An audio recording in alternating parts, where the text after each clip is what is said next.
just introduce myself. My name is Dr. Rod Edmond. I'm an attorney and practiced medicine for 12 years. But more importantly, I've known the Batiste family since I was 12 years old. We all grew up in Southwest Atlanta together. Sasha's mother was Miss Westwood in 1975, 76 when I was in the 8th grade. And so I've known her and loved this family ever since I've been aware. So I'm going to turn it over to Attorney Sho Watson, and then this is going to be very quick to the point. Thanks. Good morning, everyone. My name is Sho Watson. I'm an attorney at Edmond & Lindsay. Shashu Batiste, the mother of Noni Batiste, hired this firm to investigate the facts and circumstances surrounding Noni Batiste's untimely death on July 11, 2023, while she was jailed at the Atlanta Detention Center. We are holding this press conference to provide information as to what we know, what we don't know currently, and how we intend to proceed. I'm joined today by the firm's managing partner, Dr. Rod Edmond, who will provide an overview of the situation as well as next steps. Also with us, I thought it was his, Attorney Keith Lindsay, a senior partner of the firm. But finally, we are joined by Shashu Batiste and the Batiste family. Shashu's brother, Batiste, and Noni's godmother, and other family members and friends who are here in support. Shashu will speak. She will speak to you about how she feels, how the family is coping, and what she expects as a result of the answers we are seeking and the accountability that we will demand. After we conclude, we'll open the floor for any questions. So with that, I'll turn it over to Dr. Ed. My words are going to be very, very brief. I'm just going to speak to the obvious. There's been a spate of, I'll say, issues dealing with Fulton County and how it is that they basically handle people who are incarcerated. I don't know enough information to talk about it and making allegations in any capacity, but it's an issue that's been in the news. But then it comes near and dear and home to me in that a child who I saw her one time as a baby. I get a call at age 19. She just expired while under the custody of Fulton County. And the only reason that this is a story right now is because this family knows absolutely nothing. She's been dead almost a month now. There's an autopsy that was done. We have not been given the report. There's an investigation, I'm sure, that has been done. It's underway. We have not been given any status. The family doesn't know anything about it. And that's why this is still a story. You know, I mean, let's be real. You know, everybody who's born transitions at some point. Most of the time when people die, it's not anybody's fault. But when you have a situation where there's been a history of suspicion, and now that there's a lack of information, that's why we're here. So we filed, we're sent to Fulton County what's called an anti-litem notice. All that means is that in Georgia, there's a statutory requirement that anytime that you may have a suit against the county, you've got to put them on notice even sooner than what you do in usual cases. There's usually a 2-year statute of limitations, but when you deal with governmental agencies, you've got to put them on notice sooner. So we sent that to them yesterday. So that's kind of basically the paper or the piece of paper that basically warrants this particular press conference. But for you all, what's important is that I want you all to know from a family's perspective who Noni was, who this child was. And the take-home message is that we know nothing. We need to know something. The family needs to know something. And whatever frustration and anger that you hear in the family's voice is because of lack of information. That's pretty much it. So without further ado, I'm going to turn it over to Shashu Batiste, and this is the mother of Noni Batiste Kosoko. Tell us about your child. Thank you all for being here. Noni Batiste Kosoko, my only daughter. She was premature when she came into this world, and she left prematurely.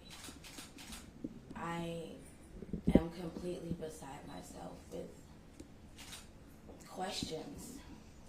You know, like Rod said, nobody knows what's happening. I don't understand why it's taking so long to get this information. My daughter wanted to go to college. She wanted to run track. She wanted to dance. She could sing. She could write. She was a wonderful friend. She was there for you if you needed her. And I need her now. And since she's not here, I need answers to why my child is gone.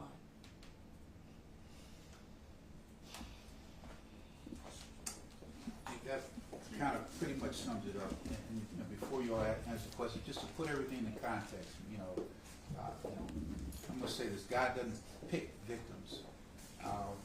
Noni was 19, young, had a whole life in front of her.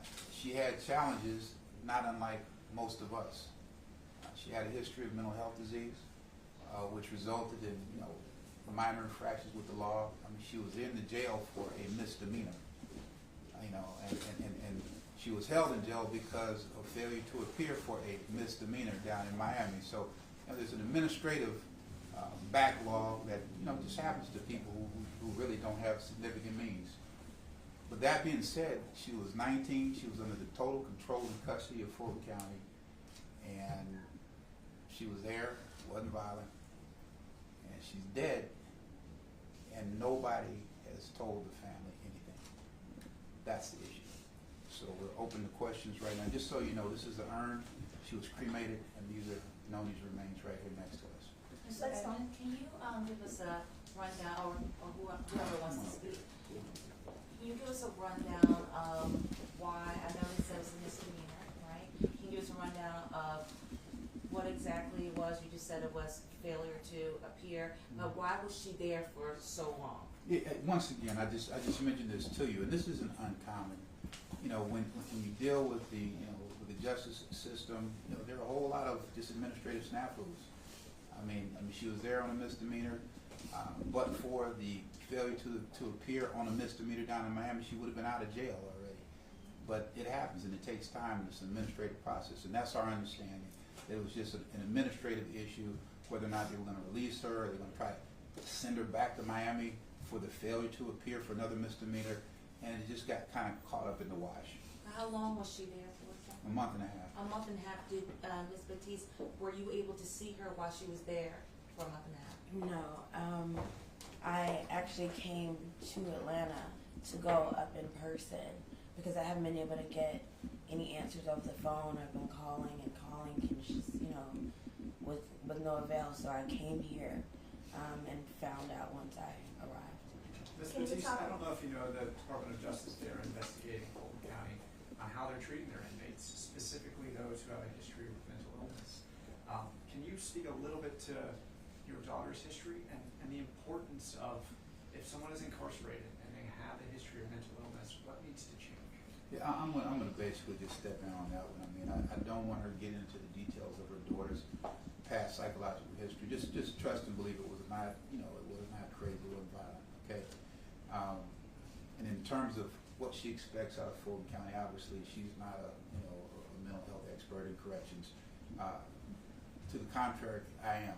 I was a medical director at DeKalb County Jail for 5 years, and I know what's expected.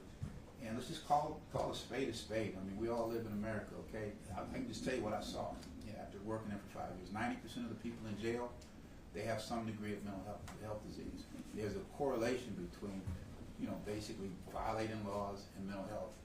And so mental health in a jail system is very, very, very important. And what's going on in Fulton County, I can't comment on that because I don't know. But I know exactly what you know. There's an investigation. Can we talk about the misdemeanor in that process? My understanding is that she was stopped, and then when they did a background, they realized the warrant was out. Can we talk about that purpose? I think you pretty much stated everything that we know. Right. Okay. There's no more context to it. I mean, we want information on that too. All right. And I know also that after being arrested, there was a time period where she was unable to be found. Normally, there's a process where they get a call and things like that occur. Did the police give her an opportunity to contact family members and at least say that she was in jail? We don't know anything about that right now. Again, as Dr. Evans stated earlier, these are the questions that we are attempting to find answers to. And so once we get that information, we'll pass that on as appropriate. And I know, I'm sorry. one more, sorry. I know it was previously said, but for your understanding, this was a healthy individual that entered a jail and then didn't leave. That's a true statement. Correct. Yes. Physically, there was nothing wrong with my daughter, to my knowledge, since when I last saw her. So I'm just confused, you know, how a 19-year-old, you know, dies in jail. Ms. Usher, when was the last time you saw your daughter and where? And then the other question I have is, do we know the lead or people who are charged with investigating on the jail side?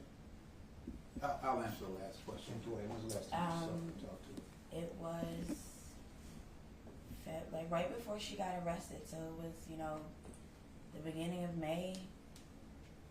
You know, it was literally right before she got arrested in May. So Okay. And you reside in Florida? Or yes. Ms. Batista, I'm so sorry for your family's loss. Yes. Can you talk a little bit more about your daughter, where she grew up, where she went to school, her interests? You're from Florida, but I got Well, where she no, was no, we all grew up here. Okay. She went to Clifton Elementary. She won a talent show there. She was just really talented. She loved to write. She was a poet. She could sing. She could dance. You know, she was really great with her younger cousins. They looked up to her a lot, you know, and it was, you know, she will be greatly missed. Like, her absence is truly felt throughout the family. And the high school she went to?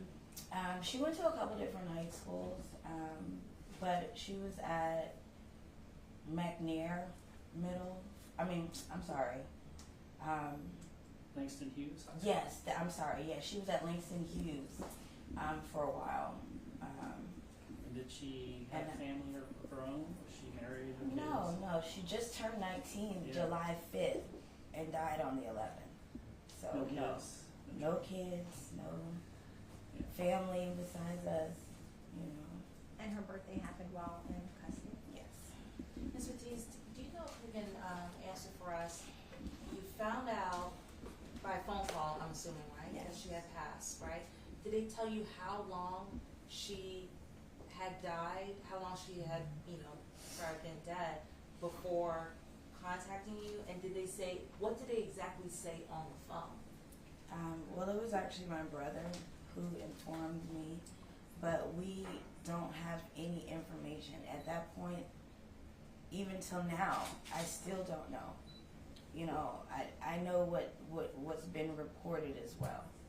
And our understanding is that the grandmother on the father's side is the one who was contacted by Fulton County officials. And what was said on the phone? I'm just trying to understand. We don't have that information right now. And can I follow up on an earlier question? Could you specify what diagnosis she had for her mental health? Well, when she was younger, she was diagnosed with psychosis. And follow who might be investigating on the jail side, sir? The only thing we know is that there's a Department of Justice investigation that's just general, and that's all we know. Again, we have not basically done a deep dive on the research on that, because for us, this isn't the issue. The issue is what happened to Noni. Yes.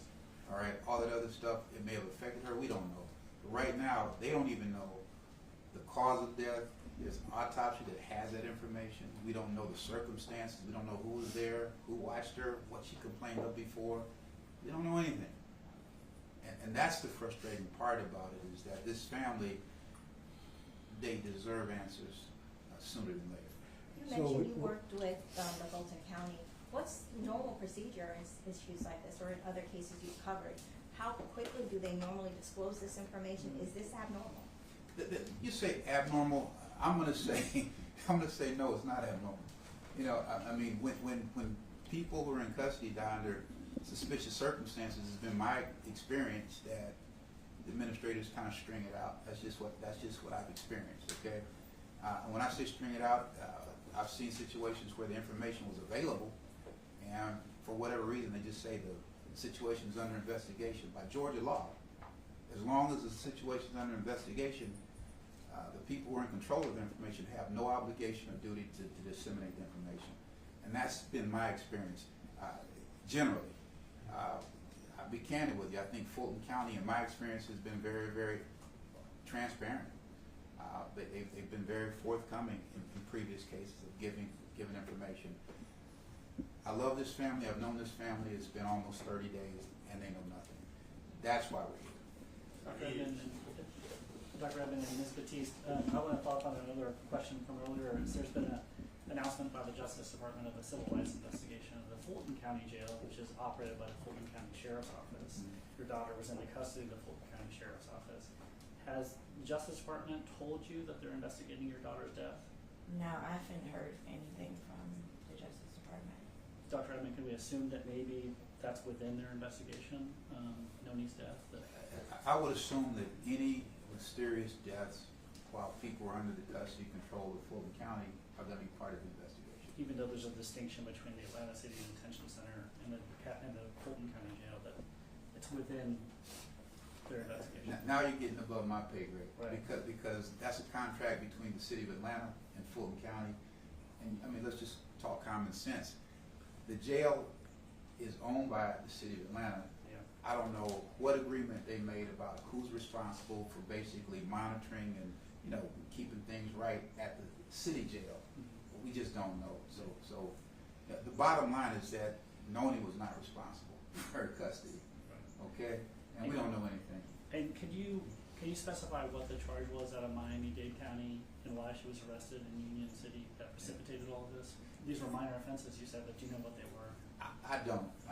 And I'm going to say this, I apologize, because seeing y'all, I should have gone and scratched the surface, but I don't.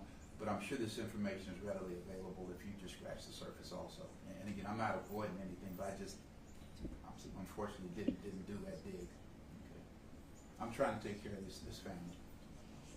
Ms. Batiste, can you talk about how you and your family are coping? Honestly, I'm not doing very well, obviously, just because I don't know what's going on still. It's hard enough to lose a child or a loved one, but I've recently discovered that it is different when you've lost a child, just in general. But he's my brother, and you know, it's been devastating for our family. Do you remember what you said last to her? Were you able to talk with her on the phone while she was? Yes, I mean, I spoke with her, and you know, I just told her to hang in there. You're gonna get through this process. They're gonna bring you back to Miami, and you know, you can do this. You know, we're gonna full steam ahead when you get out. And you know, she just kept saying, "Okay, I love you, Mommy," and you know, thinking that we were gonna see each other again. So it was particularly difficult. Ms. Batiste, can you talk about the difficulty of looking after taking care of a loved one with a mental health diagnosis? Ooh.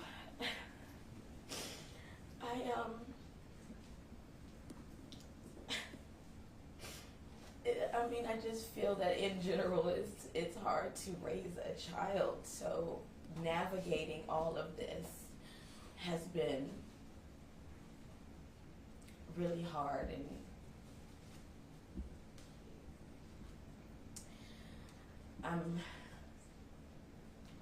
I'm just trying to get through it. Okay. Any further questions? When you spoke to her on the phone, did she indicate that anything was wrong, that she wasn't feeling well, or maybe she was in danger? Did No. she say that she was being cared for? No. I told her, you know, you're gonna get out. It's not like you killed anybody. You're gonna get out. Just stick in there, you know, it'll work out. Just, you know, I'm here, we love you, we have a plan for you, but it was never, she didn't indicate to me that, you know, anything was wrong with her. Or she, you know, I don't know. What day was that? I'm not exactly sure the date. You don't know if she. I don't remember because, you know, there's just been so much going on. I couldn't give you an exact date. Well, can you say if she passed away on the 11th of July? Do you know if you spoke to her like a day before or a few days before? No. Last time it was like maybe a couple weeks before. A couple weeks. Yeah. Thank you all for coming. Ms. Marshall, before we leave the panel, can we get a left or right, identify who's who and possibly spelling the names? Okay, so we'll start with the brother. My name is Kimali Batiste. I'm Noni's uncle, and very sad about the loss of my niece, and we're definitely gonna find out what's happened to her. Spell your name. Kimathi, last name Battiste. Sashu Batiste. SHASHUBATTISTE. Dr. Roderick Edmond. RODERICK Edmund, EDMOND. Dr. Roderick Edmund. And this is her godmother. I'm not her godmother. My name is Leslie Miller, and I miss my baby.